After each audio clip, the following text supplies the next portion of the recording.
Piper, Daniel Jeremiah. Yeah. People were worried about the labrum. The labrum injury, and we'll get into this more, I pulled up a list of people who have had labrum injuries. This is not a thing that you'd go, oh, my gosh, labrum injury is just going to destroy his career. Right. It's not. I can't believe Jihad Campbell was there when the Eagles were even in striking distance to be able to trade up and get him. I am so excited this morning. I can't believe it. More SEC talent. I love man. that. So over the last couple of years, let's just look at the first three rounds. 2021, Devontae Smith, Landon Dickerson, your two Alabama. SEC players out of Alabama. And then Dickerson to FSU also, too. Yes. 2022, Jordan Davis, first round, Nakobe Dean, third round, Georgia. 2023, Jalen Carter, Georgia. Nolan Smith, Georgia. Tyler Steen, Alabama. And then last night they add to it with Jihad Campbell, linebacker at Alabama. I know you are a big SEC fan after all your years you spent down in the ATL. You watch this guy play, you are thrilled. I'm thrilled, and I was thrilled when it happened. And when I still, though, I'm going to tell you flat out, I did not think that's what they were trading up to do. I didn't know what it was going to be. I honestly was going, are they taking a tight end? Is he trading up for a tight end? I was like, what is he doing? Because I'm thinking to myself, no, I got fooled. And Andrew, you talked about it yesterday, and we talked about it at length. Howie Roseman has been doing things out of character. Yeah. I should have seen it coming. I should have known and gone, wait a minute. And I really did wonder if Simmons was going to be the pick.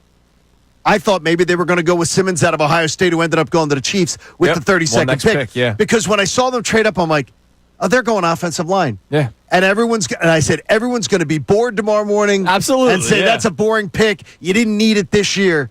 But Howie keeps flipping the script on us. And that's a beautiful thing, because when he flips the script on us, who talk about the Eagles 24/7, that means he's flipping the script on his peers also. Well, and here's the deal. So, obviously, throughout the show today, we're reacting to the selection of Jihad Campbell. We will react to the rest of the NFL draft. Andrew DeCecco with us in studio from 8 to 10 again today, like he was yesterday, this time to react to last night and to preview rounds 2 and 3, which happened today. But if we're looking for some sort of topic to discuss, that's exactly what I want to talk about.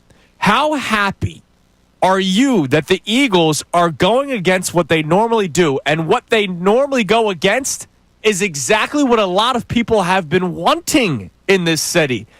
Linebacker drafted in the first round. Cornerback last year drafted in the first round. Signing and another paying, corner in the second round, by the way. Yes. Last year. Signing and paying a top-tier running back, right?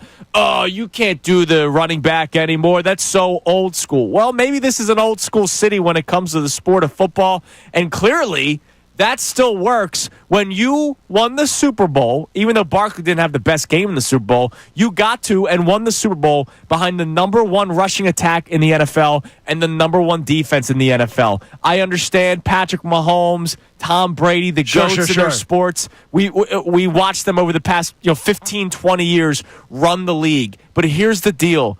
If you don't have Patrick Mahomes, if you don't have Tom Brady, this should go in any sport. If you don't have what other people are chasing, instead of continuing to chase maybe a mirage, because you don't just find goats left and right. You do not. Right? They only come once in every while. We have goats out in Chester County, though. Yes, you do. Like all over the place. Instead of chasing mirages, try to build something that you think works. And what they have built works, and what they are building, I believe, continues to work.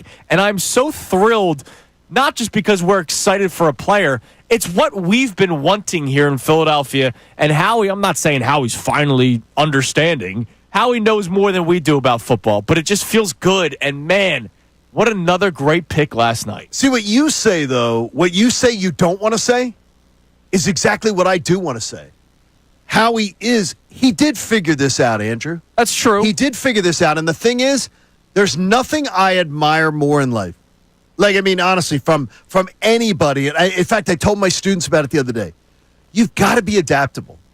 Everything's changed. Radio has changed since the 90s when I started doing it. It's completely changed. Flip the script. And you have to constantly change and evolve to what you're doing today. Now it's about digital and it's about like short bites of information. It wasn't like that. It used to be just about dialing the phone number and taking calls. Yeah. It is that you got to adapt. Howie Roseman has shown he's adaptable. And to me, that is like a skill set that everybody should have in their toolkit. It's just funny that and he's got it. Adaptable is drafting players from the SEC. Well, the thing is, though, look, it's a mentality, and I think part of it is the turnover in the scouting department, too. Yeah. Hey, guys, Andrew Salciunas from Kincade and Salciunas. Thank you for checking out all of our stuff on YouTube. Make sure you click, like, subscribe on everything that you see. And, of course, you can see everything from our YouTube feed, full shows, interviews, when John's being an idiot, which is like 15 times a day. So make sure you check out all of our stuff on YouTube. We appreciate it.